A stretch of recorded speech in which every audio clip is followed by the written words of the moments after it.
This is the End of the Road podcast with your host, Michael Coco.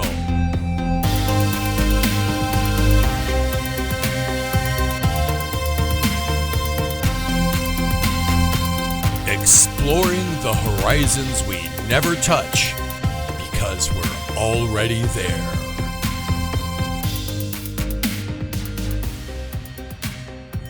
Welcome, and thanks for listening. Tonight we're off to Albuquerque, New Mexico to speak with Dr. Rick Strassman, who of course is one of the leaders and pioneers in the new wave of clinical research with psychedelic drugs like DMT and psilocybin. It's hard to believe that his groundbreaking book called DMT, the Spirit Molecule, was published over 20 years ago, and he really set the tone for so much of the interest that's come, especially recently. Tonight we're going to be focusing on his new work called My Altered States, which is a really change of pace and really sort of courageous exploration for him. I think it's an interesting combination of the sublime and sort of the more ordinary experiences that the good doctor had growing up and attending college and medical school. It's a very touching and personal account laced with sometimes funny, sometimes troubling encounters with psychedelics. And in the end, I think you'll find out, like I did, that the good doctor is somebody that you'd like to hang out with. And it's really great to see all that he's accomplished and where it started from. So without further ado, here's Dr. Strassman and talking about his altered states.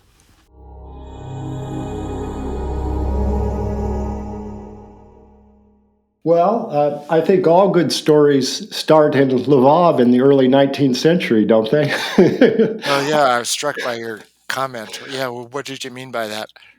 Well, it's sort of as your little opening vignette to start the book. And I think it was interesting because a lot of your book discusses sort of your adventures as a living human being in this world. But when you talked about Lvov, you were talking about sort of your ancestors. And I just thought that was an interesting way to start a book called, Your Altered States, with talking about your ancestors. And maybe you can discuss that a little bit. Sure. Well, a few years ago, I was interviewed by Graham Hancock in Sedona, and he started off asking, how did you get into this line of work? And I started talking about Lvov, basically like, my grandparents came from the Pale, and they emigrated, to the U.S. in the early 1900s to escape, the pogroms. Yeah, and so it kind of started, there as much as anywhere else. Well, yeah, that first chapter describes a vision I had of being a small child in Lvov, Lemberg, Lviv, Western Ukraine, kind of being protected by my young grandfather at the time, and it was obviously almost 50 years before I was born. Um, Yeah, and I think part of that had to do with the set and the setting of that particular experience that day. I was with some friends, and y- they were progressive liberal types, and as many of those types are, there's a hint of anti-Semitism because of the particularistic nature of the Jewish religion and the Jewish people. Like, why can't you be one of us? Um, kind of vibe. And I think it, came up in just some casual conversation that day. But still, it must have stuck in my subconscious at some level. And it was a very intense, psychedelic, uh, drug experience. It was a novel compound. It hadn't been experienced by all that many people previously, although it was believed by those who had taken it that it was a psychotherapeutic aid or was especially useful for bringing up suppressed memories, suppressed emotions. Um, so whatever the workings of the mind, it just kind of led me to early 1900s, Lvov, and the persecution there. Um, yeah, so the trip actually, then evolved maybe 39, 40 years later into a scene of a concentration camp, which was still 7, 8 years before I was born, and I was uh, kind of stamping my feet in the mud, trying to stay warm, and then found myself at the bottom of a huge pile of I'm either dead or nearly dead concentration camp inmates. Yeah, and after that, I was born into the white light, and then was delivered. When I was delivered in 1952. So um, that chapter is called "In the Beginning." So it basically was my beginning, and I suppose in some ways the beginning of my own interest in exploring alternate realities. The two experiences that preceded my birth in that particular drug experience were rather horrific, and may have led me to seek avenues of escape in altered states, feelings of more comfort and ease and peace and security. Yeah, I noticed that in the book, I think the words of your grandfather in that vision were "Where shall we go?" Perhaps in talking about the pogroms, and is Hmm. that I thought that was really poignant, and something that like it was probably still sticking with you. Uh, Yeah, yeah. Um, when you're persecuted, where do you go? Do you escape to the outside world, someplace which is safer, or do you go, or do you go inside, to find a sense of security? yeah, Yeah, and I think I've combined both of them. I've moved around a lot. Once I added up all of the places that I received mail, and it was 47 places I've received mail in my life. So I have moved around a lot, and I guess this current house I'm in now is number 48. Uh, yeah, and I've obviously made a career out of exploring alternate realities. yeah. So, since you spend so much of the time in the book also discussing sort of your background in Zen, I couldn't help resist um, this uh, starting with sort of before you were born as a way of maybe showing us your original face before your parents were born in Hmm. the way of the Zen koan. And I was wondering if there was any element of that going on, or what that sort of koan means to you in relationship to your story. Yeah, well, thankfully, I wasn't given that koan when I studied with that Rinzai teacher. Yeah, the first one was like almost pantomime. I had to manifest myself as him hitting a stick on a rock in front of him, and then he gave me one hand clapping. But by that time, the retreat was winding down. Yeah, but one of the koans, one of the Zen riddles, as they were, or as they are, is what was your face like before your parents met? Um, yeah, and I mean, obviously, the experience of me being a 6-year-old child, huddled behind my grandfather's woolen overcoat. I saw my face. I was just a little kid. It wasn't anything striking. But I suppose that was my face before my parents met. Sure. Well, who did the speaking of the images in the book? Who did the paintings and the artwork in the book? Did you have a hand in that? Because I Um, thought they were really interesting too. yeah, yeah, I'd be interested in your response to those images. Yeah, they were done, by a friend of mine, Marilee Chalice. She's a artist in Birmingham, Alabama. We've been friends for a long time. She actually did the cover for Joseph Levi Escape's Death, which is an autobiographical novel that came out 2019. Yeah, and when she was out here visiting, working up, the cover for that book, we also, worked up, some sketches of what might, or what would later become illustrations for my altered states. Yeah, and then she came out about a year ago, and we just,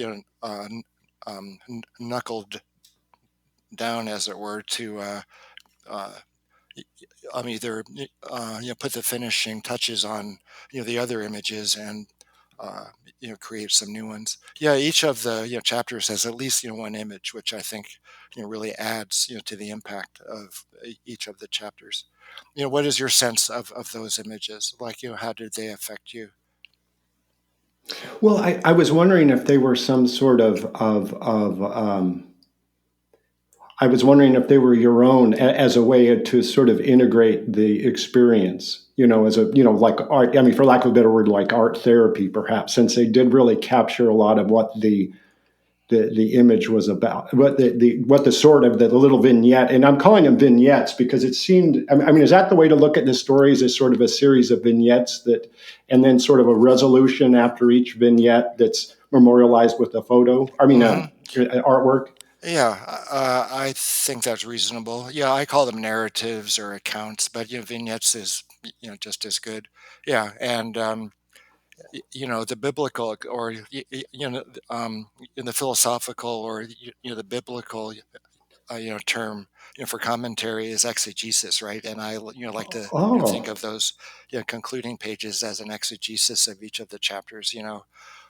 How the state came about and why, and what I got out of it, what I didn't get out of it. Um, Commentary is a good term too. Well, I think working on those images, was, as you mentioned, therapeutic, because I had to do lots of posing, primarily. Like there's that story of me, dancing with the stripper on the pool table, and Yes. fall off and land on my head, and I had to, like, pose, like, how did you fall, and what were their arms like, and uh, what, like, what clothes are you wearing? So yeah, there was a lot of somatic recreating of those sets of circumstances in constructing those images. Oh, cool.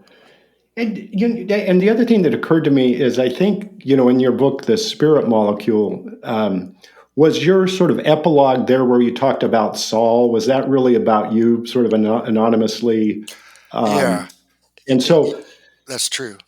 so it's like now sort of and maybe this is wrong, but it sort of impressed me that now you're putting everything out on the table where before you had to be a little bit reticent of maybe your past and your psychedelic usage, perhaps, or Yeah, not. yeah. Well, like in the beginning of my speaking about my work, a common question was, well, have you smoked DMT? Have you taken psychedelics? And the field was only just getting off of its state of hibernation, and I had to be very careful, to maintain my reputability, my legitimacy as a bona fide researcher. So my answer for a long time um, was, if I say yes, I'll be accused of being a zealot, and if I say no, I'll be accused of not knowing what I'm talking about. So I just didn't answer the question. Yeah. But the psychedelic research world has obviously matured since the spirit molecule came out, nearly 25 years ago now. Yeah, so it has its own momentum, its own inertia, and I feel like I'm freer to tell my own stories. Yeah, I mean, now there are stories that are very, interesting. The LSD chicken story, the basketball game where there's we were tripping at a basketball game and had a gay scare, all kinds of shenanigans going on in Death Valley and other places. It's all on the table. Yeah. Well, can you relate to those stories at all? Well, okay. It's interesting that you say that because I'm a little younger than you, and I grew up. When my college years were not as exciting as yours. I grew up in the area of Reagan was president, and there were nobody was tripping. I went to Catholic college, and so and my high school. I mean, excuse me, my college days were much different than yours, but if I did notice that we had a lot of similarities in some ways, and I don't know if you wanted to get into that, but Oh, sure. well, I was a forceps delivery, which you pointed out, and I don't know if that means anything. I was a stutterer when I was young and had therapy for stuttering, which I think you had. Interest in Zen, interest in psychedelics, though I started much later than you. Um, I have a memory of a man in a basement doing something with my penis when I was very young. Oh, That really? sort of has stuck with me too. Mhm. Like you, have anxiety, and I think there were some other things that were similar, but I was just kind of interested in you know what about us makes us sort of interested in sort of all these spiritual pursuits, and there seems to be as you point out in the book, a great deal of synergy between an interest in Zen and an interest in psychedelics and an interest in altered states, and then it goes with you know aliens, and I mean it's like it's sort of everybody sort of is in sort of the same milieu, perhaps. And Yeah, yeah. I think, yeah. Well, the '60s were still, feeling, the reverberations either in the direction of the '60s, supporting and expanding it, or as a reaction against the '60s. Um, so yeah, yeah. There was a lot of incoming altered states technologies around that time. Buddhism, Hinduism, psychedelics, biofeedback, all those things. Yeah, and yeah, the story isn't finished. I think there's always going to be people who want to go inside to solve their problems rather than solving them through their actions um, exclusively. yeah, do you have any sense of in any of your experiences that sort of akin to like a Gnostic version, that this or Philip K. Dick, where it's like what's going on around us is illusory, and sort of we're trying to penetrate to something different. Is that a sense, sort of a theme that resonates with you at all? Oh yeah, of course. Yeah, yeah. Well, and it's one that came through in particular on one of my early LSD experiences was things are way different than they seem. There's a lot more that's going on behind the scenes. Did you read Dick's book or short novel called Ubik? UBIK? No, I haven't. Is that like Valis or It's like Valis. It's a shorter version. Well, no, it's not quite like Valis. It's a spray, like a spray can, uh, oh, and it creates reality, and it's completely weird because it wears off after a certain amount of time, and the fabric of reality starts unraveling if you don't have enough Ubik to be spraying. There's another story by Dick about a town.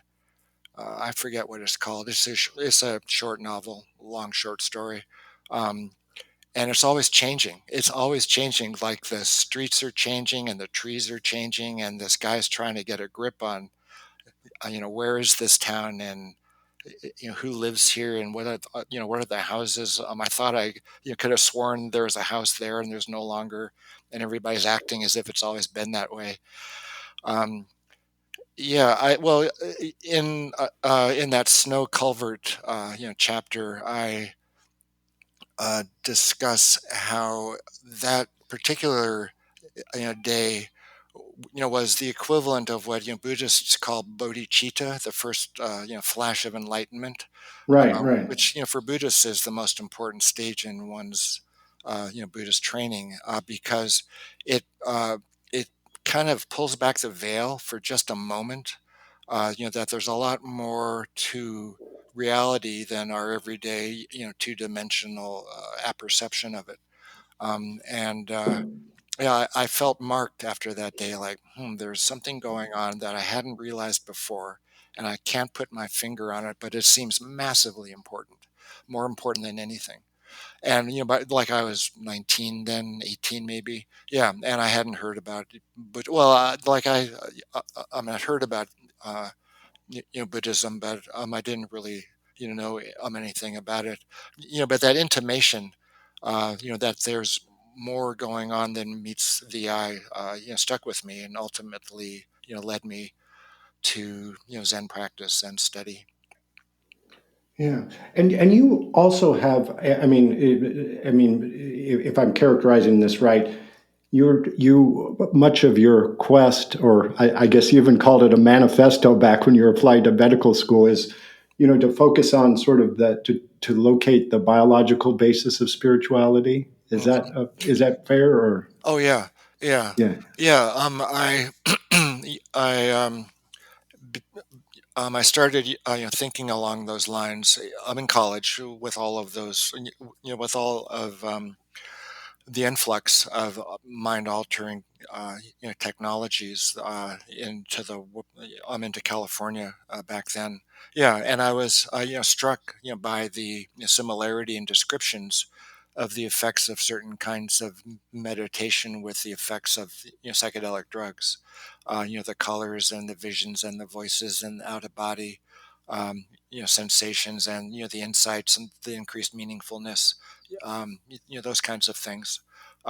Yeah, and I believed that to the extent that non-drug states resemble those brought on by psychedelics, there must be some internally produced psychedelic, or some common area in the brain which is activated by both psychedelics and by certain kinds of meditation. Yeah, so that kind of got me onto the pineal gland and my initial study of melatonin, back in the early '80s. Thinking that melatonin could be psychedelic. There weren't much data, back then, regarding its human psychopharmacology. Yeah, and it turned out to be sedating, which we all know now. Yeah, but by then I had discovered DMT. I'd smoked DMT, and DMT is also naturally produced in the body. Yeah, so that was one of the goals of my initial studies was to compare the state brought on by giving DMT with naturally occurring altered states like dreams and psychosis or near death states. Yeah, and I hypothesized that to the extent that giving DMT replicated certain features of non-drug altered states, then perhaps naturally occurring DMT was mediating those non-drug altered states. Right. Is that still a research interest of yours? Or I know that's been picked up by other people, but you were sort of the pioneer of it. Well, surprisingly, there's not much interest in naturally occurring DMT in humans. There's one fellow, postdoc at UC San Diego, John Dean, who's working on being able to determine synthesis of DMT in the living human. Yeah, and once that occurs, we'll be able to correlate activity with non-drug altered states like dreams or meditation, psychosis. Um, there have been a few comparisons of the DMT state itself with non-drug altered states, specifically the near death experience. A study that came out of England a few years ago um, established, or well, they gave questionnaires to people that had smoked DMT, and they gave questionnaires to an independent sample of people that had had an NDE. So they weren't the same people. They were different groups. But there was a lot of overlap between the DMT effect and the near death state, and only a few months later there was a French a study, that came out, that supported the notion that ketamine was more, similar, to the near-death experience. So those are really, the only two studies that I know of which have, compared a drug effect with a, non-drug altered state. At least currently, back in the day, there were comparisons of, the psychedelic state in general, with, schizophrenia, in particular, uh, Yeah. you know, but not, dreams or other, non-pathological altered states. Yeah. I would think that the correlation between dreams and the psychedelic experience, I mean, that's a future that's going to be very fruitful, I would imagine, in study, just because Yeah, there is so like if much you look overlap. at, the lucid, y- the literature on on uh, l- l- lucid dreaming, there's quite a there is, quite a lot of overlap, between descriptions of, the lucid dreaming state and, the DMT state. Um, when I first, well, when the spirit molecule came out, in 2000, um, the author, or y- I'm the editor of a journal called Shaman's Drum. Uh, Wrote a review on the book.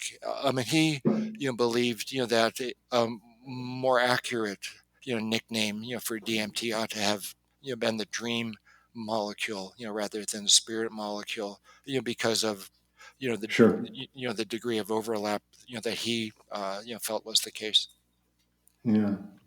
Is there an interest in you in sort of, I know that like the Dalai Lama has embraced a lot of science in exploring Buddhist principles and like, exploring the uh, uh, the biological basis of states like Kensho or things like that? And you think that would at all be something interesting to do? Uh, well, yeah, I think it would be important, to discuss, the relationship of, the psychedelic state with, the effects of Buddhist meditation, whether, psychedelics, might enhance meditation. One of my friends, Robert Forte, a few years ago, interviewed the Dalai Lama, and he asked him, "Well, do you think that, psychedelics, can bring about enlightenment?" And the Dalai Lama said, "I hope so." Yeah. And isn't there some story too, like some Hindu that maybe it was Ram Dass or one of those in the '60s were giving somebody one of the gurus acid, and he was talking about there was a lineage with that in that tradition too. Yeah. Well, the story, I think, went that, Ram Dass was interested in, would his master respond to LSD, or was the master in this enlightened state already and wouldn't have any effect? Um, yeah, and I think he, gave his master like 1,000 micrograms of LSD, some ungodly dose. And the Hindu, fellow just, kind of was smiling and, twinkling at him. And after he came down, he, said something along the lines, "Well, it, could be helpful." Um, but it all, I think, depends, to a, large extent on, set and setting. Who are you? Why do you want to take a psychedelic? What's the context in which you are going to, you know, sh- to take a psychedelic? Like, uh, are you going, to be going, um, to a rave, or are you going to walk in nature, or are you going to be walking, downtown and window shopping? You're going to, be meditating with a group of, fellow practitioners. There have been a handful of studies the last few years, where, people have taken, psilocybin, before and, during a meditation retreat, a Vipassana one and a Zen retreat, and in I think maybe three studies have been published, so far, and as expected, people's meditation was better. Their insight was greater, their compassion was enhanced. So I think you can steer the psychedelic effect in any number of directions, depending on set and setting, what you want and what the environment is supporting. Has that been your experience, and just like the aspect of meditation, the sort of the concentration dimension of that? I find that any amount of psychedelics is going to make that much more. It's much more challenging, I think, to do that under psychedelics than non-psychedelics, and just like the basic mindful meditation, trying to be present, because I'm someplace else. With psychedelics seem to be like open up and you're got all kinds of stuff coming in. It's the whole aspect of meditation, of finding sort of stillness or a still point, becomes much more problematic with. But and maybe that's not the way of looking at it, but it's just a different experience of reality, obviously. Um, well, I think that brings up the notion of smaller doses. Sure. Like if you take a full dose of anything, it's going to be hard to meditate, no matter Yeah. how advanced you are in most cases. Yeah. But microdoses, for example, they can be, slightly stimulating and can help you focus. I guess, slightly higher microdoses can, they can add a little, sparkle and, pizzazz to your thought processes. Yeah. But once you're at, the higher doses, yeah, it is, kind of hard to focus. There's a, synergy, like a, back and forth. Like if you can, direct your attention on a, dose of a psychedelic, it will enhance your ability to focus. So I think it's a bit of a bootstrapping phenomenon.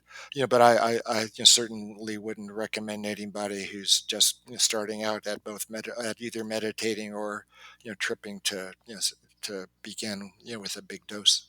That reminds me of an ayahuasca experience, which I didn't include in this book, which only goes up to age 22. But I've been studying the Hebrew Bible extensively for many years, and if you look at chapter 1 of Ezekiel, it's completely psychedelic. Ezekiel falls flat on his face near a river, and these angels appear with wings and eyes on their wings and spinning wheels and flashes of lightning and a roar, and he's picked up by an angel and carried through space. It's completely weird.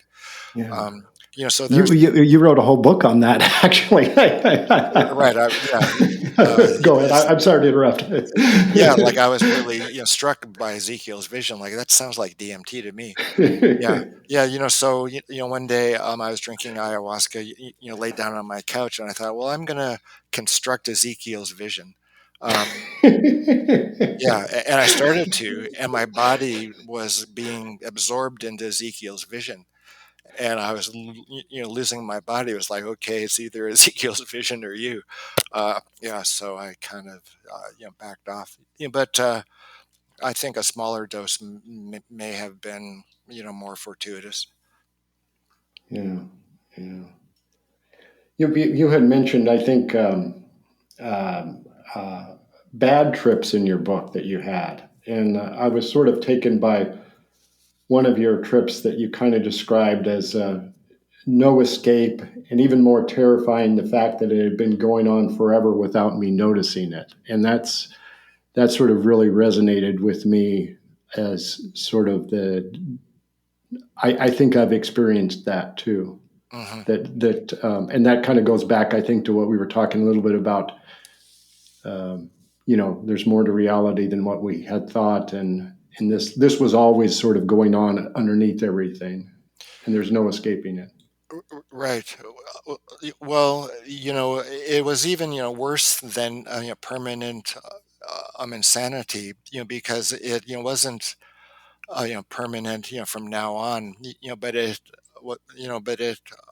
was always going on behind the scenes. Like I was, crazy, and I didn't really know it until that moment, and then everything in my past made sense because it was the life of a crazy person. Yeah. So in a way, it was doubly terrifying. It was going to be going on forever, and lo and behold, it had been going on forever. So yeah, it was a pretty rough day. Well, so how did you pull out of that state in your own experience? It's still with me, and mine was a little bit different. I go to a place and it's like, oh, I'm here again. I'm always here, and I'll always come back here. And it's like I've sort of my sort of narration. If I was to do a little what's exegesis, like to use your words, was that's like karmic rebirth almost. That it's and extending to infinity, and it's always this. And I think I'm doing something else and away from it, but it's always this, and it always comes back to here. And I'm trying to get in a non psychedelic state and sort of embody that experience, and instead of running away with it, which has been my modus operandi in the past, but to fully sort of get into that and experience it somatically, perhaps as a way to. But I don't have any answers. I don't have any answers. But that's sort of my aspiration. Like if I'm ever there again, that's what I'm going Right. Yeah. to do. Well, so that happens when you trip. Yeah, and I almost fairly reliably, and that's why I have a very I could never do well. I shouldn't say I could never, but I can't imagine like some of the experiences you recount in your book that you did while you were younger. I couldn't. It would just for me to like do that at a rock concert. It would just be overwhelming. I don't or a basketball game or even a party or it just I mean I'm a runner. I think and I've had I've had what I again I don't know the exact word, but I've had it's psychotic episodes temporarily, where I've been, a different personality has come out that's afraid of everything, and every sees everything as evil, and so I am not you don't want me at your ayahuasca retreats in a group of people doing that, at least at any sort of higher dose. Yeah. Well, psychedelics are, they're not for everyone. And Michael Pollan's book, for example, I mean, it suggests that psychedelics are for everyone. There really aren't any disclaimers or discussion of problems like permanent psychosis, for example. Yeah, Oh there yeah. was just a paper that came out, I think yesterday or the day before, in the AMA Psychiatry Journal. I might even have it up on my screen. Um, let's see. Yeah, if I can share screen, is that possible? I don't know. Let's give it a go. See what happens. Is there a share screen? Let I me can. see. Yeah. Oh, on this program? Yeah. No, it's not Zoom. I'm sorry. Yeah, Oh, I okay. forget. Yeah, no, Yeah, it's yeah, like it's a paper came out on the 13th, and individuals who require emergency care for psychedelic use may have increased risk of developing a schizophrenia spectrum disorder. yeah. Oh, And it yeah. I isn't could just imagine that. I could totally imagine that. it isn't only an increased risk. Apparently, it's at 21 times risk. So yeah, you have to be careful. You need to you know make certain you're in a good place, that you don't possess any traits or states, propensities, towards serious mental problems. That you're in good physical health. Yeah, and if you get into uh, trouble, that you get help. Like that bad, like permanent insanity experience. If it weren't if it weren't for my best friend being available to talk me down, I would have probably ended up in an emergency room. And God only knows what would have happened then, or from that point on. Yeah, yeah, yeah. No doubt about it. Um, so, what is the if you are I guess I'm trying to explore a little bit about this book and sort of what is there going to be a follow-up book, or since you said it's only goes up to age 22, right before you go to medical school, or right before I guess you go to the Zen community for a while. Hmm. Is it what is sort of your thoughts about this? Is sort of one way of looking at it is what sort of the easy question. Well, what was sort of your intention in writing it, and what do you foresee as is there going to be a sequel, or do you still keep journals? Back in those days Yeah, that you're yeah. yeah. I still have got hundreds of pages of journal notes. You know, I spent about 2 months at the monastery, and I just was journaling all the time. Yeah, I had to drop out of medical school because of a really bad depression. It was almost a psychotic depression, and I dropped out. I couldn't study. I was losing weight. I couldn't sleep. I was getting kind of paranoid. I couldn't I couldn't cope. Yeah, so I dropped out, and I knew in the back of my mind or my heart of hearts, or there was an inclination, that if I were to get back on my feet, psychologically, it would be through Buddhist practice. And fortunately, I found a Zen temple that was recommended to me by Jim Fadiman, old time mentor. Yeah, and I thought, well, maybe I'll just be a monk. That maybe that's all I'm good for. I'll just cloister myself and just stop being in the world because I wasn't really that good at it. Yeah, so my depression lifted actually after about a month and a half or so. Yeah, and I went to medical school and was a star student and all that.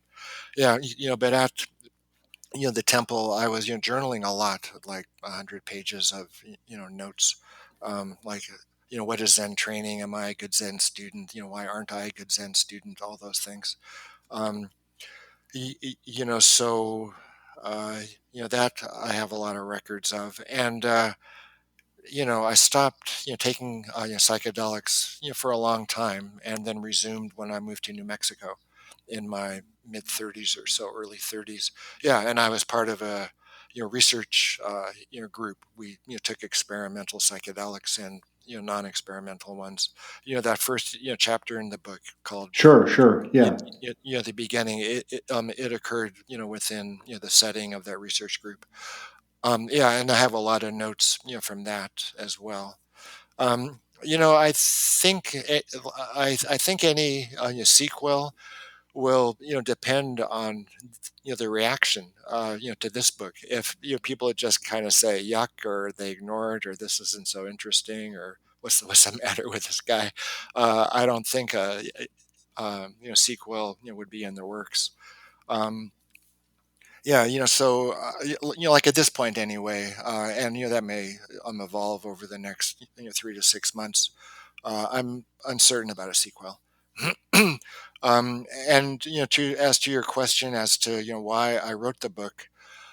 Um, yeah, why did I write the book? Well, it was just kind of hanging over me. Like I've got all these really interesting stories. Some are scary, and some are beatific, and most have got an element of humor in them, and just a lot of loose ends. And I wanted to start tying them together. Y- y- I think. Somebody in my position, when I'm asked, how did you get into this line of work? It's a very complicated answer. And, so in a way, this book is an answer to the question, how did you get into this line of work? Why did I devote, so much of my life and my energy and, my time, to studying altered states? Yeah. And it's I kind of this question's kind of been at the back of my mind, and trying to get um, a sense of it. And I'm just wondering if I can I'll just try to back into this question if I can. So the one thing that I think is I find interesting is, you call the book My Altered States, but it starts with sort of the, it starts with your grandfather and your ancestors. And I guess what I'm saying is that, is there a sense that sort of this book is, and sort of your journey are sort of bigger than sort of your own personal journey, but and this is one of the gifts I think to psychedelics, is it sort of takes you out of sort of your individual experience, and it allows you to touch into, whatever you want to call it, collective unconscious, ancestral space, spiritual realm, something. Is there a sense is there a sense of that this isn't, this is sort of a bigger journey than just sort of, what we think of as an individual self journey, and this would dovetail even on the Buddhist practice. Hmm. Yeah, I'm not sure how I would answer that. What is your sense? Do you think it is that? Well, yeah, I like.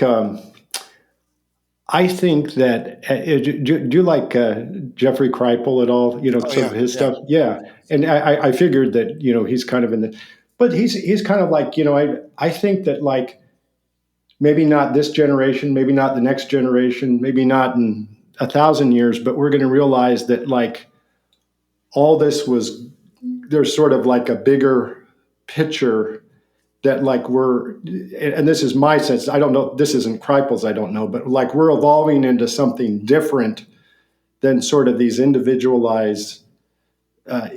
discrete entities. But even though we have that aspect to us, there's also sort of this vastness that we don't have the language yet to really describe it or participate in it, but eventually we'll have more of that. And I think, well, I don't know. That's all I've got. Yeah. Well, your answer or your comments reminds me of a book by Olaf Stapledon. Are you familiar with him? No, I need to write this. Stapleton is like a staple and then the ton. Uh, Stapleton. Staple Dunn, D-O-N. Oh, D as in Stapleton. dog. Okay. Yeah. Okay. He was a British, sci-fi writer in the 1930s, 1940s, and he wrote a book called First and Last Men, and it's about 19 species of man. Beginning with this current species, Homo sapiens, and each is like a evolution and a devolution and dead ends and stuff, over 2 billion years, and the 19th generation of man, um, lives on one of the outer planets, and the lifespan is 35,000 years because that's the amount of time it requires to attain all knowledge. And the peak of that civilization is everybody joins together telepathically around the whole planet, and they're in the hive mind for a minute or two or a year or two. It's a temporary thing, Yeah. but it's the goal. Everybody is working towards it. It's a peak experience of the whole species. So you're riffing on that notion about this is just a stage in our evolution, kind of made me associate to that story. It's an amazing book. Be a great movie, although there almost is no dialogue whatsoever. Yeah, yeah. It's just, So I suppose my book and ones that are like it, could be seen as I guess a snapshot of how individual humans try to make sense of the larger whole. Would you be interested in a sequel? I mean yourself. Like oh would yeah, yeah. No, and because I'm curious about how you, I would sort of, I'd be curious about how it happened. When you're in New Mexico and you're doing the research and you're if you were keeping journals. You're talking about a sequel for your book, aren't you? yeah, Right? yeah, Yeah. I mean, just sort of, and you do touch on that a little bit in the spirit molecule, but what this has is it's a more of a personal aspect, because I think that that the it's a way of sort of tempering that. I mean, for some reason, I've got Heisenberg's uncertainty principle in my mind. When you actually see the that how these studies came about and how these uh, how it was made, and how you're sort of, I mean, you're part of the set and setting of the study, obviously, with these people, and what you have going on is interesting. It all goes into sort of the milieu of what's there. And so it's to the extent that you've memorialized any of that in sort of your own personal uh, journals, like this is it's a very personal story. Um,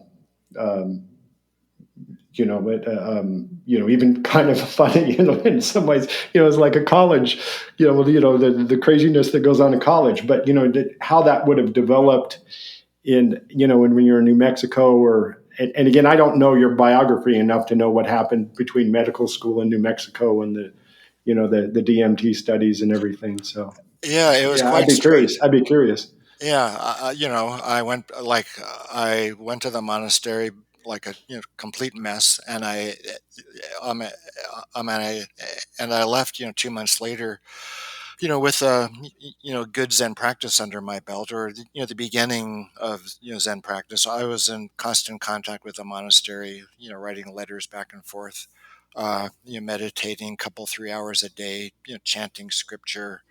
Yeah, I was just an animal. I just studied all the time, drank a ton of coffee, got straight A's, all that. Yeah, and I kept my interest in psychedelic completely on the back burner.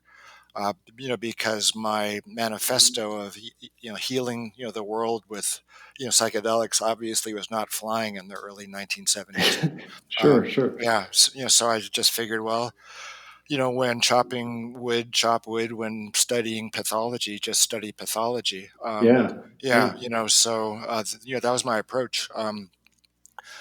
Like after, well, once medical school was winding down, I needed to decide on a specialty, and I chose psychiatry for a number of reasons. I loved Freud. I really liked psychiatric patients. I enjoyed speaking with psychotic patients just because of my own experiences. I could relate. My teachers were great. The analysts were inspiring. The medical school was quite psychoanalytically oriented back then. Yeah, and the hours were good. Yeah, so I chose psychiatry for a number of the normal reasons that people would, but also I was thinking, if ever in the future there would be a future for um, for psychedelic research, it would be within psychiatry as opposed to family practice or pathology or radiology, those kinds Sure, of sure, things. sure. Yeah, so I went to UC Davis, community mental health, learned to do therapy, learned to prescribe. Um, and my first, job was in Fairbanks, Alaska, at a community mental health clinic there. And it was around, the same time of the discovery of winter depression. And winter depression then kind of pointed towards the pineal gland and abnormal secretion of melatonin. And I thought, pineal gland, this may be my way to study the biological basis of spiritual experience. So I quit my Fairbanks job, and took an extra year of clinical psychopharmacology research training at UC San Diego. And it's still pretty straightforward. It was thyroid research, depression research, those kinds of things. But I learned to perform clinical research with infused uh, uh, uh, um, drugs. Give questionnaires, draw blood, analyze research papers. Uh, y- y- y- um, and a year or so after that, there was the opportunity, you know, um, you know, to move to UNM and start doing melatonin research. And my ulterior motive for doing the melatonin research was to start looking into the biological bases of spiritual experience. Yeah, and I got my I was beginning to develop my credentials as a clinical researcher. Got grants, wrote papers, learned to analyze data. So by the time that I finished the melatonin work, I was in a good position, to do the DMT work. I had a good reputation. I had grants behind me. The depart, um, uh, the medical school and the Department of Psychiatry and the research unit were, quite supportive. Uh, they didn't really know, what I was up to with the DMT work. One of the, faculty that, did, studies there. One day, I heard him describing, my work, to somebody else saying, "Oh yeah, they're smoking mushrooms back there," which was okay with me. I didn't want them to really know what I was doing because it was just so outlandish. Um, yeah, so it was much more of a methodical, systematic approach. Yeah, and and in parallel, I was also beginning to have psychedelic experiences again with with that research group, and I was also in psychoanalysis at the time, up to 5 days a week, up to for almost 4 years. So I was in the right place, the right time. I had my head fairly well together, and I figured this is as good a time as any to see if I can get this stuff off the ground. Yeah. Well, that would be a great story about how how that all came about. Yeah, it Because I was think, like a past life in a way. Like I just oh yeah. hammered away at FDA and the DEA for 2 solid years. Yeah, and it came through, and my friends were were rooting for me. And then once I started the study, they all lined up to volunteer, and that's kind of how it came about. Yeah. Since and I think there'd be a lot of historical interest in it too when we're no longer here, as you and you're one of the founding fathers of the movement. And you talk a little bit about. I was going to ask you about sort of the community involved in this, that because it sounded like in your book, you were in touch with James Fadiman, in your early 20s, and you even wrote to Stanislav Grof. And was there sort of a even pre-internet, there was a sort of a community that people had common interests that were sort of on the same. Yeah, it was. Yeah, back then it was rather fragmentary. Because it was phone calls and uh, Right. writing letters. Yeah, like in the midst of my medical school depression, I wrote Stan Groff, who was still in Baltimore. This was 1973, I think. Yeah, and I was thinking, well, maybe I could do an elective with Stan in Baltimore. I was in New Yeah. York as a student. Yeah, and Stan wrote back and he said, like like I'm paraphrasing, but basically, their funding was not renewed, and they didn't have their drugs anymore, and it was looking rather gloomy. Yeah, and I knew Jim from my Stanford days. I met him in 1972, and he's the one who introduced me to the pineal gland. Um, yeah, there were um, there were these meetings at Esalen, which were called Arupa, the Hmm. Association for the Responsible Use of Psychoactives, and they were spearheaded by Rick Doblin.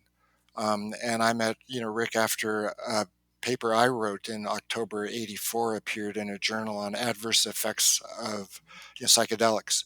And Rick called me in October 1984, and he said, "Oh, I'm organizing these conferences at Esalen. Would you like to come?" And I did, and it was a great place to just meet everyone. Dave Nichols, Dave Presti, Stan, Terrence McKenna, Dennis, Luis Eduardo Luna, Sasha Shulgin, and Shulgin, John Lilly. Yeah, it was just a star-studded cast, and a lot of uh, research and friend connections were established back then at those meetings. Yeah, and I think I remember that.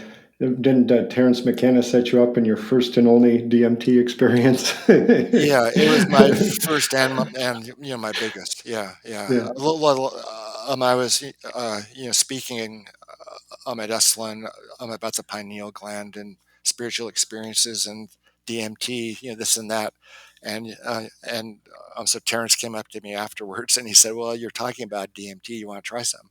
Yeah, and a couple hours later, I did, and you know, uh, it was a done deal after that. Yeah. And then you shifted your research focus to DMT for melatonin, then, right? Yeah, yeah. Yeah. Well, like I had completed the initial melatonin study, and it was not especially exciting. And my mentor suddenly passed away at UNM as well. And I was writing these very complex melatonin studies, which I didn't really have my heart into or in yeah, so I was kind of betwixt and between, and then I had this big experience on DMT, and you know um, the I guess cast was die. I just decided this is the most amazing thing ever, and I want to study it, and yeah, I changed course. Yeah. And wasn't a matter of what's that expression? If you get the message, hang up the phone. Was it one of those? Is that why you haven't done DM Um, why haven't or I done DMT? Well, I smoked smaller bits like a couple of times after that. I continued tripping, and went through a ayahuasca phase, drinking maybe 10, 20 times over a short period of time. And DMT is the visionary and ingredient right, in right, right. ayahuasca. Yeah, so it's like a like an orally active, longer acting DMT experience. Um, why haven't I done DMT since then? It's just too much. It's just too much. Like, Yeah, okay, I've got it, and I went through it unscathed. I was inspired, and what more do I really need? yeah. Well, um, do you what is your do you have experiences with? Well, we should probably do you want to? Or we should. We're coming up on an hour. I promise that. Okay. Yeah, if there's I don't know, I'd be happy to if you want to talk about. My follow up question was spirits and DMT machines, and how you, if you have any, if your understanding of those has changed, or are you sort of more a scientific reductionist or not these days? Yeah. Well, the beings, the entities. Yeah. I think. Well, my current thinking about them is more generic than it may have been back then when I wrote the Spirit Molecule. Like when I wrote the Spirit Molecule, I was all into alternate realities and parallel universes and things. Like I was speculating, and it was fun. But as like it's been 25 years since I wrote the Spirit Molecule. So I think it's well, and it's impossible to determine where the location of the beings is, or where they exist. Is it outside of us? Are they generated by the brain on drugs? Are they denizens of alternative realities? We just can't really say at this point.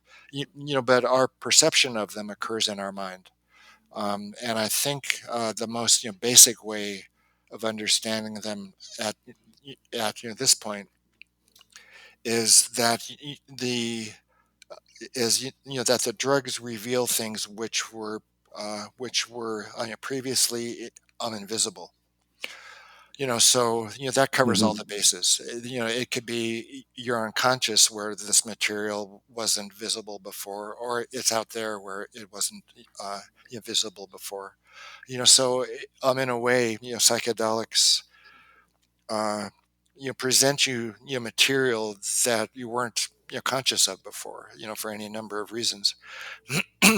And I think as time has gone on, I'm more interested in how can we utilize the information which is embodied in those beings or transmitted by those beings, rather than where do they reside? Are they on some other planet or in our hippocampus or whatnot? I think being able to interact with them in a way that we can gain some information, and then what do we do with that information, I think is more important than their epistemological bases. Right, right. No, yeah. What's the phenomena? What's the phenomena like? What actually is the experience? Yeah, Yeah, like, are we better people, or are we worse people, or are we the same people? Yeah, so I think that's more cogent at this point in our civilization. yeah, yeah. Well, I, I, uh, I almost, yeah. I wanted to run something else by you that sort of in sort of this next generation thinking. I almost feel sometimes, and this kind of goes back to the, the Gnostic sort of vision. But we eat a carrot, and the carrot has becomes us and sort of assimilates to us, and there's an energy transfer. And they use the word eat probably is the wrong way, and I probably but the idea that in some ways um, we can become carrots for sort of different energies and become assimilated into something. And I know a lot of religions have that sort of aspect of purification or connection or something, but that's something that it is very much interesting to me, as sort of a way to um, participate in reality, in a way, because when you sort of become this vessel for something, then it becomes you have access to sort of more experiences. But Hmm. it's just a thought. Yeah, well, I think it cuts both ways as well.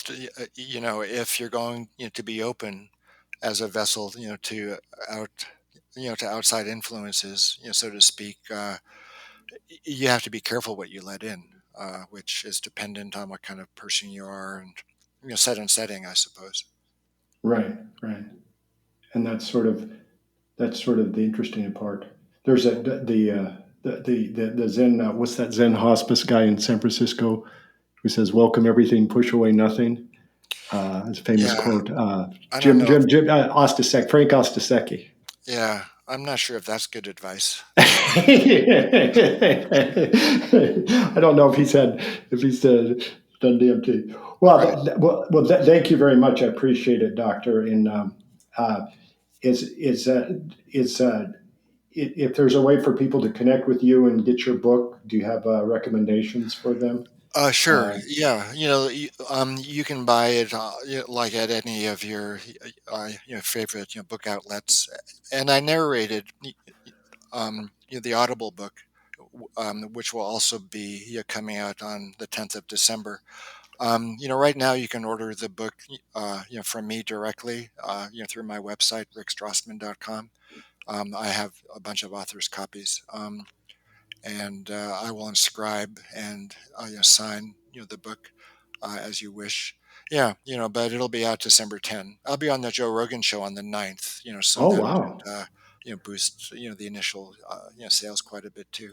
Oh, absolutely. Well, good. I wish you best of luck. That's gonna, yeah, you'll get some airplay with that. And Yeah, I was on his program a couple years ago to coincide with the release of the psychedelic handbook. Yeah, and it was a lot of fun. It was a 4.5 hour session in his studio. But we covered a lot of territory, obviously. sure. All right. Well, thank you, Doctor. I appreciate your time, and have a blessed weekend. And if you're ever in Illinois, by all means, we'd love to entertain you. Okay, great. Well, thanks. Yeah, I enjoyed our chat, Michael.